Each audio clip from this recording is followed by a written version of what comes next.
Starstruck.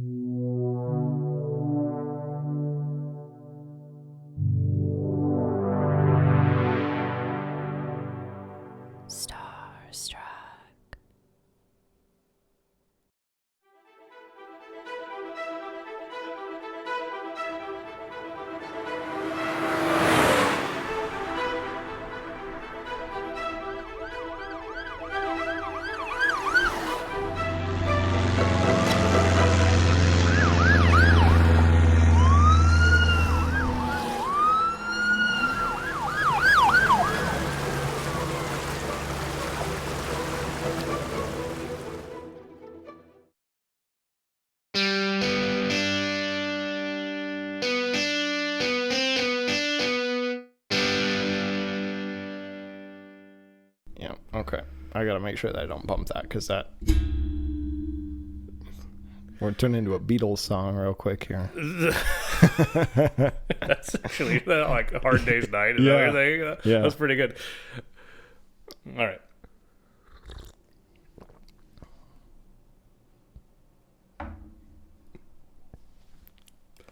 Hello and welcome to Joyride. I am Jared Brandon Flandy, and this is the podcast that is not about the destination, but about the journey.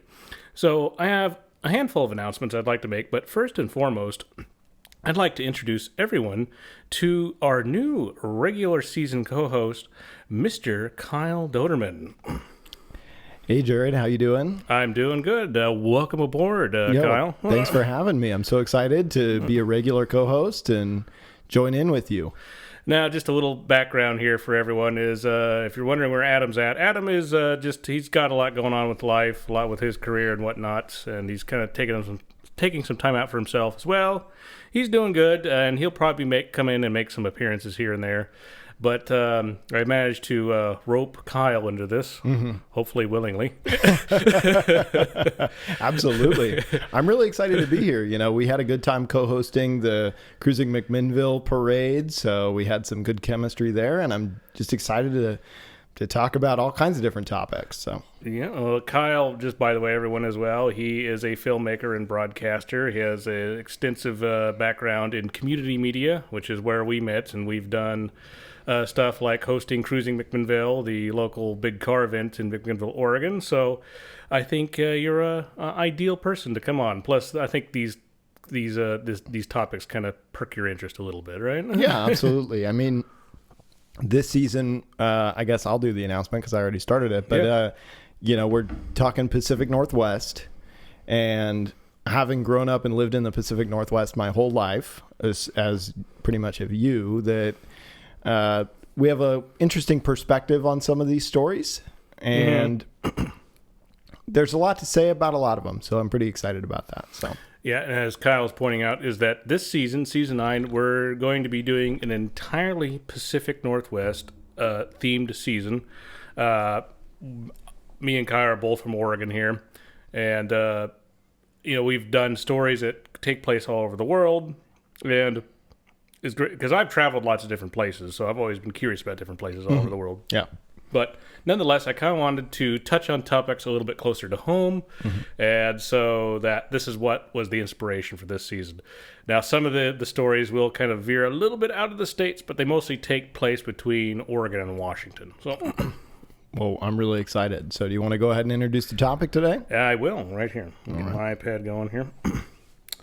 So I remember when this was when it actually happened. This was not, late 2000s, early 2010s. Okay. So this one is the title of the story. And like I said, this is a multi-part episode, so this is going to be part one. The Barefoot Bandit, Colton Harris-Moore. Does this ring a bell at all? It's familiar in the sense that I remember the name in the news, but I'm excited to rehear the story because I don't remember many specifics. Okay. This is kind of the ultimate joyride in some regards because it features cars, planes, and boats. Mostly, among some other things. I think the only thing you're missing is trains. Well, I think pretty much at least on this show, the only thing we're really missing is trains in this one, but it covers the other ones. All right. So, are we ready, sir? Absolutely. Okay. They say home is where the heart is. Home is a place of familiarity, a place where our family is from, and above all things, a place where we ultimately feel safe. For some people, however, this is not always the case. Some people are born into circumstances where they did not have a chance. To cope with this, sometimes they'll do anything to escape. This can be done by wishing for a life that is right out of a James Bond movie. A life where everything is exciting and anything is possible. All you have to do is believe the sky is the limit, and some people will do anything to reach that level, even if it means they have to steal to get it. Did you ever have a phase when you were a kid that you wanted to get out of your situation? I feel like everybody had that a little bit at some point, you know? Yeah. I mean, I think everyone did. So the character in this, he was very much into James Bond movies, which is something I kind of connected with. Yeah. And when I was 17, I had the luxury of being able to go live in Trinidad and Tobago for a while, which, of course, a lot of early James Bond movies took place in the Caribbean. Now, this our let's call him an anti-hero. He does a lot of illegal things. I did not do that. I really like to point that out. Yeah, that's good. Okay. Yep. So this story will take place all over the world, but it largely takes place in the Pacific Northwest, specifically the islands of Washington State, a region where you feel you've been transported into an oceanic fantasy land, even though the tasteless wonders of the average American city, with its concrete highways, obnoxious roadside billboards, and musty-smelling chain restaurants are only a short trip away on the mainland. Mm-hmm. Yeah. Unfortunately, you just described a lot of Washington, but Well, it's some of Oregon, especially on I-5. from one episode in, I've already made Washington listeners upset. Well, I'm sure they're not. No one's too happy about the Cracker Barrel rebrand. So Let's hit Washington hard. I can imagine. So some of these islands, and these are mostly in the Puget Sound. All right, okay. Some of these islands include Whidbey and Camino, which are just a bit north of Seattle. Mm-hmm. Further north yet are the San Juan Islands, with the largest ones being Orcas Island, San Juan Island, Lopez Island, and Shaw Island. For the tourists and a handful of the full-timers and the wealthy Microsoft executives who own vacation homes with ocean views, these islands are a paradise. But for the islands less fortunate, who generally live in the interior of the islands, life is not nearly as pie in the sky. This did not stop one islander to soar through the skies, though. So have you ever been to the Puget Sound Islands? I've been to the Sound. I haven't been across to the islands. I've only been to Whidbey. I've not been up to the San Juan Islands. Is Whidbey the biggest one? That's a good question. It's a bigger one. Bigger one? Yeah. So everyone in Washington's going, you idiots, I know what it is. But sorry, yeah, it's a bigger one. Yeah. There's a town there, Coopville, and they have, I don't know if it's still there. I went there years ago. There was like a little restaurant on the ocean front. Best fish and chips I ever had. Really? Mm-hmm. So I'm trying to think about the best fish and chips I've ever had. You know, but they definitely weren't in Washington. Well, you've been to London, right? I've been to London, you know, and I've had a couple good sets of fish and chips in London. Maybe in Edinburgh, I would say probably. The deep fried capital of the world. Yep. No kidding. So that makes sense. Okay. So here we go. Colton Harris-Moore, so Harris-Moore being a hyphenated name. Okay. Was born on March 22nd, 1991 in Mount Vernon, Washington. As a side note, I was born the same year. Okay. He was the son of Pam Harris and Gordy Moore. His mother originally wanted to name him Colt after the beer. Have you ever been named after a beer? I don't know. Kyle beer. Is there a Kyle beer? I think that'd be an unfortunate beer. No, my mom told me once that my other possible name was Landon, and I was like, man, I mean, you picked right, but there weren't that many great choices. We could. Mine was almost Skylar. Oh. Or Benjamin. Skylar or Benjamin. Jared was the one that my parents agreed on. Going a lot of different directions. Yeah, so it was kind of like slam right in the middle. Yeah. Modern name, old name. A lot going on there. A lot to unpack. His mother originally wanted to name him... His mother originally wanted to name him Colt after the beer, but was convinced by family members to name him Colton since it was a proper name. Yeah, when I was growing up, there was a lot of people named Colton. So it was a very popular name at the time, too. But later on, he would still sometimes go by Colt, just for short. Yeah. As he aged, he would become a tall kid with straight, dark hair. So, by the way, I'm going to probably just refer to him as Colt throughout this because it's just shorter. Yeah. So, Colt would not interact with his biological father much since Rudy was a known drug user who was in and out of jail during Colt's formative years. Mm-hmm. Colt would spend the majority of his youth with his mother in a single wide trailer on Camino Island. And this is like on the interior of the island. The interior of the island where what I gathered is all the rich people pretty much live on have their holiday homes. On the outside. Generally speaking. Sure. Yeah, on the outside fringes with the ocean views, and the more impoverished tend to live on the interior parts of these islands. Interesting. Okay. Now, this is kind of important here. It should be noted that at this time, most of what you're about to hear comes from interviewee commentary, and the name and place of certain events is up for debate. Okay. And, sorry, let me do that one more time here. And the time and place of certain events is up for debate. Okay. So it's a lot of hearsay. We're not sure exactly if this happened there, but it's a lot of guesswork. Okay. Consequently, some of the information provided in this story is alleged. Okay. Yep. Yeah. Please keep this in mind, dear listeners. So, Colt's mother had earlier been married to an Air Force mechanic, and with him she gave birth to her first son, Paul. Paul's father had worked for Chrysler in Missouri, but was eventually laid off, so the family returned to Washington State. Paul has stated that he grew up a latchkey kid with little supervision, and that his father left due to his mother's drinking, which is interesting because usually it's the other way around. Usually it is the other way around. So, unfortunately for Colt, he would have a similar upbringing. Mm-hmm. Oddly enough, he would come into this world with a bit of bling. Since Pam and Gordy, which is his biological father, had a steady income during Colt's birth, they decided to bring him home in a rented white limo. Wow, is that true? Apparently. And was this in Mount Vernon or? I think this is on Camino. Interesting. Okay. Before going home, they stopped at a local store on Camino Island to show him off to the townsfolk. Okay. One local who was at the store that day distinctly remembered telling a friend, quote, "That kid doesn't have a chance." Oh, wow. Yeah. So... coming home in a limo. Yeah. I think they knew the parents to top it off, and so maybe the thinking was they're spending on money that they don't have for something that's kind of superfluous. Yeah. Yeah. I have never even considered driving home my newborn in a limo. They don't even know it's a limo. No. They don't know what a car is in general. So a lot to unpack there. Exactly. That says a lot about them. You don't really need to know much more than that. You kind of find out a lot from that. So as he was growing up, Colt and his mother would routinely fight.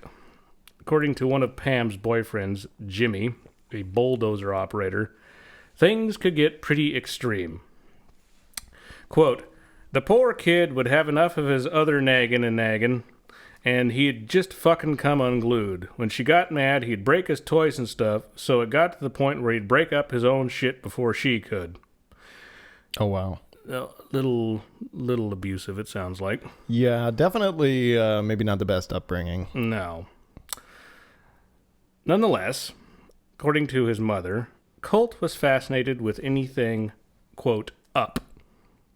He just, I guess he looked up and he just loved that for whatever reason. Yeah, I wonder how much you could see a lot of the plane traffic coming into SeaTac. Maybe too far north. I'm not sure. I don't know, but yeah, I do know what you're thinking there. Mm-hmm. His first word was moon. He grew to love the outdoors since Cole grew up a feral child. Colt. Pam taught him much about the outdoors, along with camping and survival skills that would come in handy more than once in his life. So he does have, what I gathered, a positive relationship with his mother, but it's very conflicted and kind of strange in a lot of ways. Yeah, as these types of relationships can be, it's very complicated. So many who knew Pam and Colt throughout the years said he was always a handful. Pam's methods of disciplining him usually involved beatings and strong verbal approach. It didn't help that Pam had a series of different alcoholic or drug abusing partners that Colt that did not take a liking to. Around this time, though, Colt discovered something that would prove to be his calling in life: aviation. Now, if anyone is a long listener of this show, what I've noticed, a pattern in our episodes here, is that if any of our central characters become interested in airplanes, it's immediately a red flag.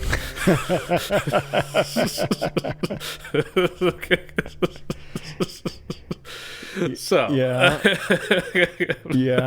I'm not saying that for everyone. I'm just saying in this show it seems to be a pattern. Okay. So, maybe it was just his fascination with, quote, up, or an even deeper need to fly away. But whatever reason, Colt fell deeply in love with airplanes. As a kid and a young teenager, those who knew him best said he was a walking encyclopedia about planes. Yeah.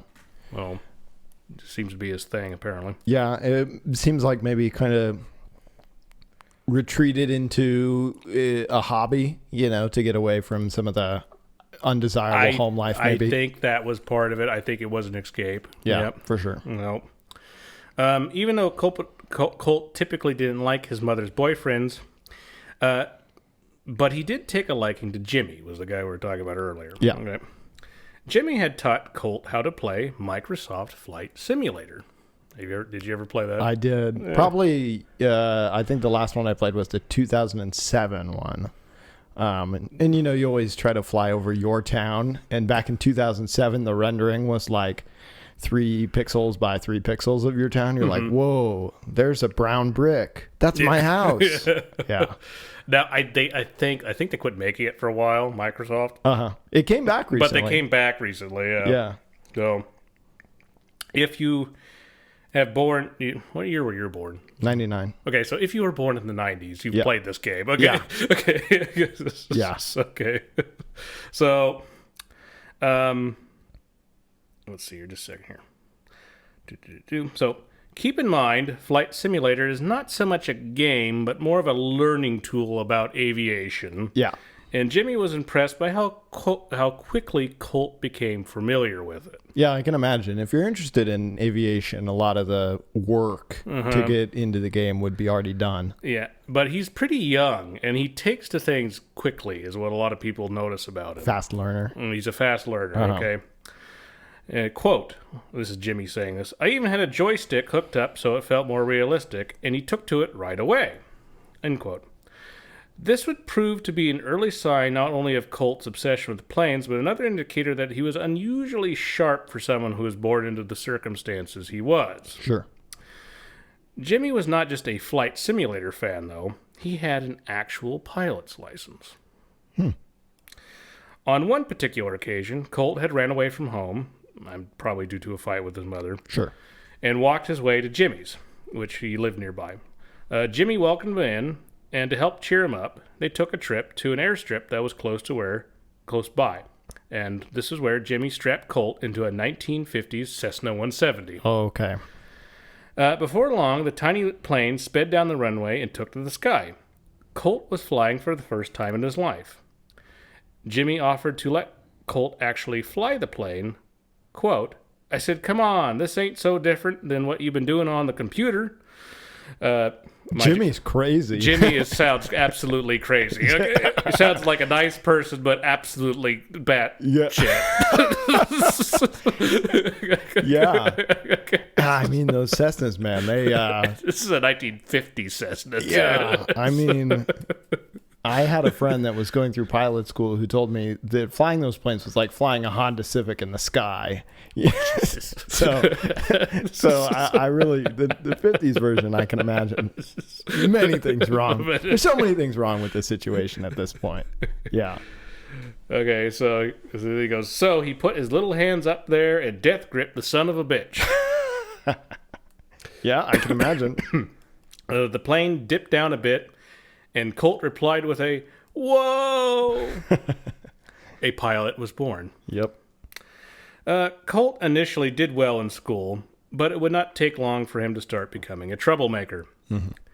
He had a few friends, but very little since many of his fellow students didn't take a liking to him. Among some other poor behaviors, Colt had begun a new hobby, lying. Oh. He would tell the other kids he was a secret agent and that he had a daredevil father who was a pilot who flew for famous and powerful people like Bill Gates and Paul Allen. Yeah, Pacific Northwest makes sense. Yeah, that makes sense. Uh-huh. Yeah, and mind you, at the time, this is before Elon and Jeff Bezos, so those were kind of the guys in the headlines at the time. Yep. So, the reason he would likely tell the kids this was to escape the dreary reality he was living in. Yeah, definitely. Definitely, it's an escapist fantasy. Yeah, for sure. Yeah. So Colt had other ways of escaping his situation, including disappearing into the forest and using all the survival skills that he'd been taught or learned on his own. To add to his wild boy persona, he would not walk about the forest in shoes because he preferred to go just about everywhere he went barefoot. Yeah, that's really something you can only do in the Pacific Northwest in terms of the forest. The forests of the Pacific Northwest are pretty, clean on the floor. Other places throughout the country, you would not be able to do that. Well, it's funny you say that because you foreshadowed a lot. So keep that in mind for the final episode. All right. Okay. Keep that one down. Okay.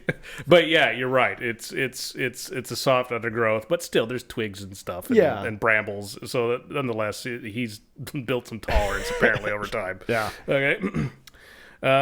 Colt eventually began another new hobby of his while he was surviving the woods, and that was stealing. Yeah. Now, in this part of the world, in other words, the islands, security is not something that traditionally has been on the mind of a Washingtonian islander. And they were probably still in that double wide you were saying from earlier? Mm-hmm. Yeah, they're still living in the trailer. Gotcha. Okay.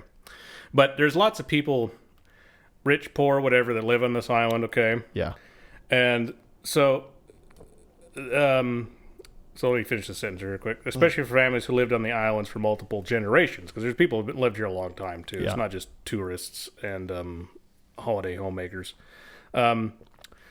Leaving doors unlocked and keys in cars is simply a way of life, since islanders rely upon each other and, even more importantly, have to trust one another. Sure. They're relatively remote. Yeah. I mean, they're not a long ways away from the mainland. But isn't it ferry access only, pretty much? Like, I think Camino and Whidbey, there's bridges, but when you get up to the San Juans, I think it's pretty much only ferry access, boat or plane. Gotcha. Yeah? Okay. Yeah. So you go to the mainland like maybe once a month to stock up. Gotcha. And I've read that a lot of the houses, they have pretty sophisticated pantries. Sure. To, not have to make as many trips. Yeah. So houses aren't protected and they're well stocked. Yep. You see why this is alluring to somebody. Yes. Okay. Yeah, especially somebody with limited circumstances. So the likes of Jack the Ripper were unimaginable to your average Pacific Northwest islander, and something as common as the common thief, well, even that was something that was not expected. Or so they thought. At the age of 12... Colt was convicted for his first crime of theft. So he's starting early. Yeah. Wonder if he had his shoes on or not. He had a penchant of stealing whatever took his fancy, including camcorders. But the list of stolen items also included the most desired thing in existence to a teenager of the 2000s, an original iPod. Oh, wow. That would have been like the grand prize. Now, I never had one because one, they were really expensive, and two, because I mostly used like Mac now. Okay? At the time, we were a Windows family. Sure. And so I was like, we're not using that. It doesn't run proper programs. Very different time, Proper programs. Wow. It doesn't run Microsoft Flight Simulator. That too. Yeah. Steve Jobs' promise of 1,000 songs in your pocket was apparently too much for Colt to pass up. Yeah. Since he... Oh, go ahead. Was he... This was when he was 12? Yeah, tweens, early teens. Okay. Yeah. Very hard to pass up as a kid. The kind of thing that not only would the average 12 or 13-year-old not have, but that would seem so far out of reach for him. Exactly. It adds up. So, let's see here. Since he did not like to wear shoes and he liked to steal things, Colt with time would earn a nickname, the Barefoot Bandit. I wonder if he'd, nowadays, would he want those toe shoes, Colt maybe nowadays he'd be the toe shoe bandit. The toe shoe bandit. Or you can endorse that product at the very least. All right. Colt had been going to middle school in the nearby town of Stanwood on the mainland east of Camino Island, at least when he had attended or was not in trouble. Yeah. On March 1st of 2005, the Stanwood Library had been broken into. Oh, wonder who. The only thing missing was $61 from the cash box, but it appeared the burglar cut himself on shattered glass from one of the windows that he had broken into in order to get in. Washington State Patrol tested the blood sample, and there was only a 1 in 150, and this is the amount of zeros afterward. Okay. 1, 2, 3, 4, 5, 6, 7, 8, 9, 10, 11, 12, 13, 14, 15. That it was not the in other words, a lot. Yeah. That it was not the blood of young Mr. Colton Harris-Moore. So it was. It was. Yeah. It was. So here's the thing. He's already done enough crimes. His data is... DNA is all over the place and recorded already. So and breaking into the library, too. I mean... It's an interesting thing to break into. It is certainly a choice. It's a choice. It's certainly a choice. Colt's mother claims that she thinks he didn't do it, but the law did not see it that way. Colt was now a marked man, or maybe we should say, or maybe a marked boy, we should say. Sure. This is still teens? Teens, yeah. So a lot of this information, this is a side note for everyone, this came from a book, The Barefoot Bandit by Bob Friel, Friel. I'm assuming that's how it's pronounced. Mm-hmm. And I've been in contact with him on this, telling him, I mean, he's had lots of different people, of course, do topics on this, but he said very, very few reach out. So he did give me some extra information too. Awesome. So so thanks to him, we're getting a little extra stuff that usually you don't get. So yeah. So yes, he's the author of The Barefoot Bandit, The True Tale of Colton Harris-Moore, New American Outlaw. Okay. And he had this to say about Colton's fate from this point on. So this is a quote from the book. Okay. On March 7th, Colt was sent to Echo Glen Children's Center, a medium maximum security juvenile facility in Snoqualmie. I always have trouble saying that. Yeah, it's a tough one. Yeah, Washington. Sentenced to 6 weeks for theft. So he's a minor, so he's getting charged, but it's not much. Okay. Yeah. 6 weeks, though, for $61. Feels like nowadays they might have done something different, but go on. Yeah. From this point on, there wasn't a single moment in Colton Harris-Moore's life when he wasn't under investigation, wanted on a warrant, or actually serving time. Woof. I feel terrible. I feel terrible, but...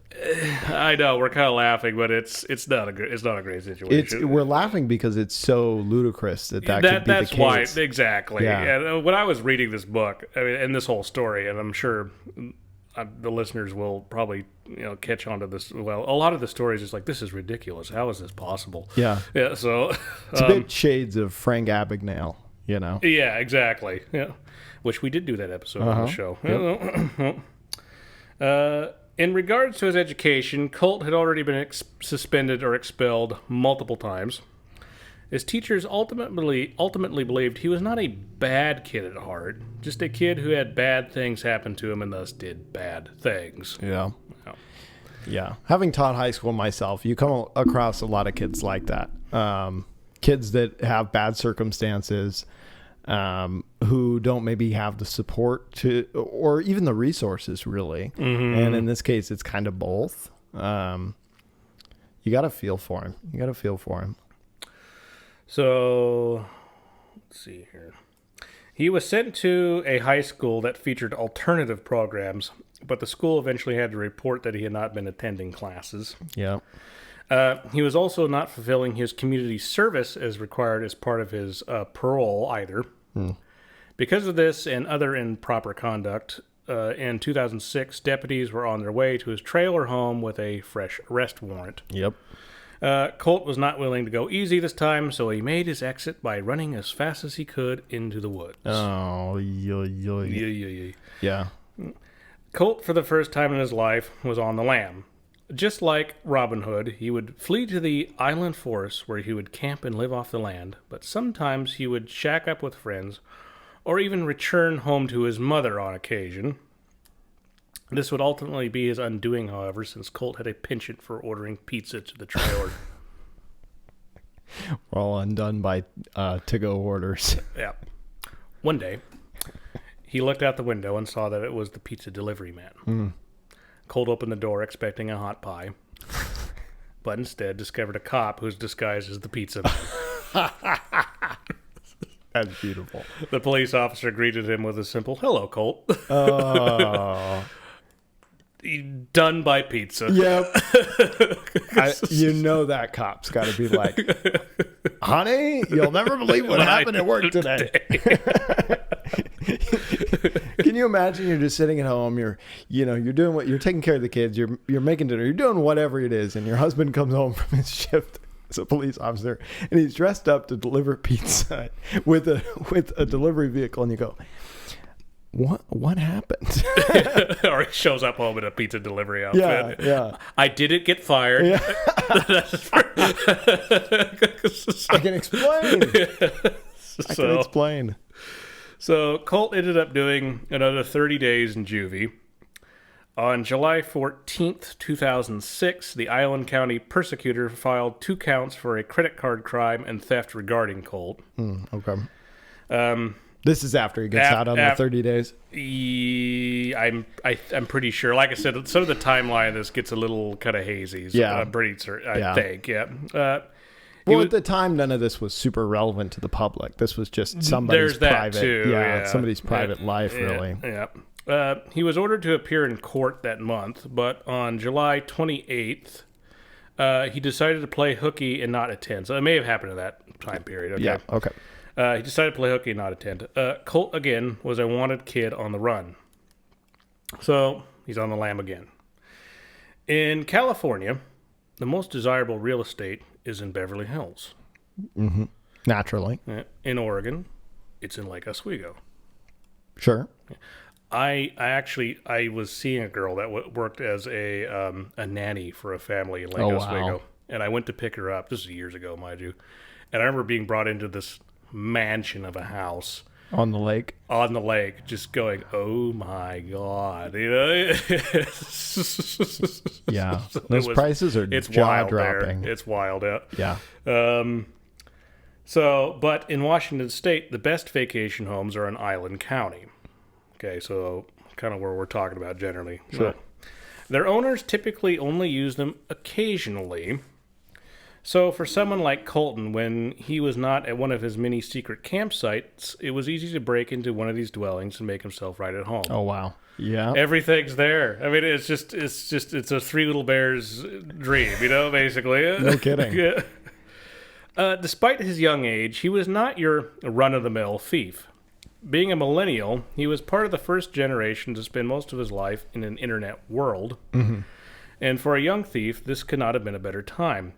With just a few stolen credit cards, or just the credit card numbers for that matter, wants like digital cameras and needs like bear mace were just a click away, and in theory could be delivered to any place you like. Yeah. So, even though Colt may have enjoyed the goodies he was acquiring, it would appear his criminal lifestyle was not just about the loot, but the excitement that came with it. Yeah, for a kid growing up in a situation like that, to be able to feel important, kind of tying it back to those early fantasies with the dad and being flying important people around. Colton definitely has some, what would you say, delusions of grandeur. Yeah, and so for someone that's going through what he's going through, I think a lot of this, it's back to he's independent. He doesn't have to go back to that. So even though it may be bad, it's getting him out of that situation. Yeah. I think that's, I don't know if it's really an excuse, but no, a reason. Exactly. Yeah. Yeah. So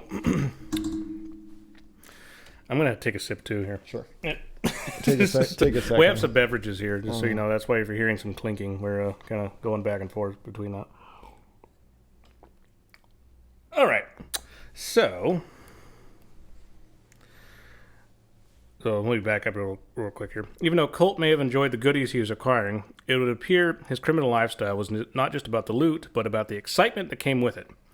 According to friends, Colt was never one to drink. He did not like it. He was also not into drugs either. For him, his drug was the thrill of the chase. Yeah. That's the one thing he's got going for him, is he doesn't have any alcoholic or drug abuse issues, especially for a teenager of his ilk, for lack of a better term. Sure. Yeah. Yeah. Well, and those are really hard to overcome. So. And I think it's because he was surrounded by it and he just That makes a lot of sense. didn't like it. Yeah, that makes a lot of sense. So, Colt did not always perform break-ins solo. On some of his thieving field trips, he'd be joined by one of his best friends, who, appropriately for this show, is named Harley Davidson Iron Wing.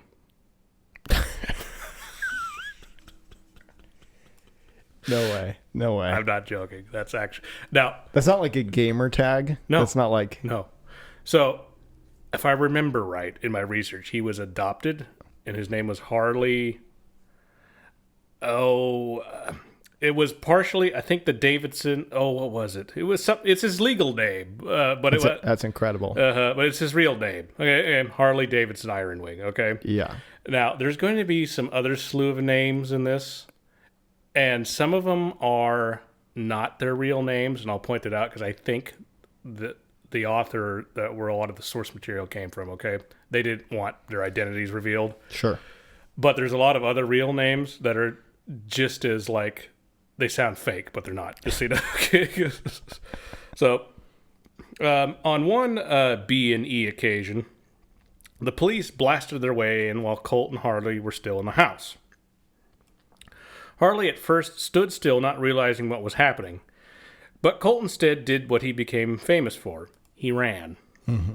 He bolted from the house and disappeared into the woods, barefoot. Naturally. Yeah. The overweight island police, even with shoes, never could catch him once Colt was in his natural habitat, a Pacific Northwest forest. Yep. So, home field advantage. Mm-hmm. Home forest advantage. Harley's hesitation would cost him since the police were able to catch him in the house, adding to his already growing criminal record. So he didn't fare as well in that case.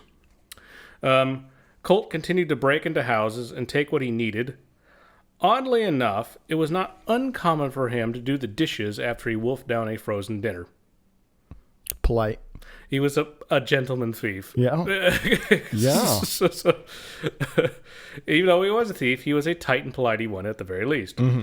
Eventually, though, the police received a tip. An islander had seen a tall teenager in the driveway of the Wagoner Vacation Home, a family that Colt had been friendly with when he was a child. Mm-hmm. One night, a light was seen glowing in the Wagner's vacation home. Suspecting it was Colt, deputies arrived, and this time, the Barefoot Bandit was not as light-footed as he usually was since the police were finally one step ahead of him. Mm-hmm. At first, Colt refused to leave the house, and the deputies were patient with him since they did not know if he was armed or not. Yeah, makes sense. Okay. Yeah. Eventually, they got his mom on the phone. She told him it was time to turn himself in. Colt took his mother's advice and reluctantly exited the house. He was cuffed and read his rights. After being arrested, Colton would be tried in court and receive a 3-year sentence. He was still a minor, though, so instead of prison, he was sent to a reform school in the Seattle area, which was Green Hill School. So it's a school prison, is what I kind of gathered. It's like juvie school. Sure. Eventually, he was transferred to a halfway house in Renton, Washington. In both institutions, Colt did not get along with his fellow students/inmates. Although not one to use his fists, Colt was one to use his mouth, which usually did not win him any favors or friends. While he was there, Colt passed the time by expressing himself creatively. So we're getting into kind of another escapism type thing here, okay? Yeah. He made a collage depicting Caribbean beaches, camcorders, luxury cars, and of course, airplanes. It seemed the island boy had a future planned for himself. On one night in 2008, he had enough of the halfway house. He tied some sheets together, threw a backpack over his shoulders, shimmied down the sheets from the window, and hopped to the ground and bolted into a lively sprint. Barefoot, of course. This guy got against shoes, man. This is in Renton, What's he got too. against shoes? This is in Renton, Yeah, there's too. a Boeing facility. Yeah. Come on, man. It's all concrete. So, Colton Harris-Moore was on the lam again, and it began the wildest joyride of his life thus far. From this point on, Colt would use any form of transport he needed to reach his destination, whether it be car, boat, or something else. All right? People will steal anything anywhere, of course, but for a routine thief, an island is not an ideal place to set up shop. Now, why would you think that would be? An island? Mm-hmm. Besides the obvious of escape being challenging, it's a limited community. People talk to each other. Geographically, it's going to be challenging. There's so many things. See, this is why I have you on the show, because you hit it all on the head, okay? Okay. Islands typically offer minimal areas to target. Sure. And if you have heat on you, a place completely surrounded by water makes the prospect of escape very difficult. Exactly. All right. None of this seemed to bother Colt, however. Yeah. In fact, it seemed to help him, if anything else, trusting locals, well-stocked pantries, and heavily wooded areas to slip into the void. Yeah. And to top it off, there were plenty of transport options to choose from aside from bare feet. On July 18th, 2008, an Island County police charger was camping on the side of the road when a Mercedes-Benz flew by doing 69 and a 55. Naturally, the police officer turned on the lights with the expectation the car would pull over, but it did not. The chase went on for a while until the Mercedes swerved into the parking lot of the Elgar Bay Cafe. There was nowhere to go, but that did not mean the driver was simply going to stop, get out of the car, and raise his arms for the gendarmerie. Instead, while the car was still moving, the assailant leapt from the car and evaporated into the night. Like a vampire. Yep. Oh, my gosh. To the dismay of the pursuing officers, the Mercedes kept rolling forward, but it was not rolling to a friendly parking spot, but instead was rolling toward a nearby propane tank. Ow. It miraculously managed to avoid the tank, but not the cliff it was now heading straight for.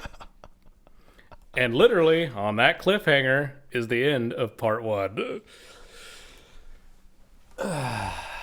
What do you think? I'm having a great time. I'm really trying to think about Colton in a positive way, but I feel like we've ended the positive parts. Buckle up. This is just a start.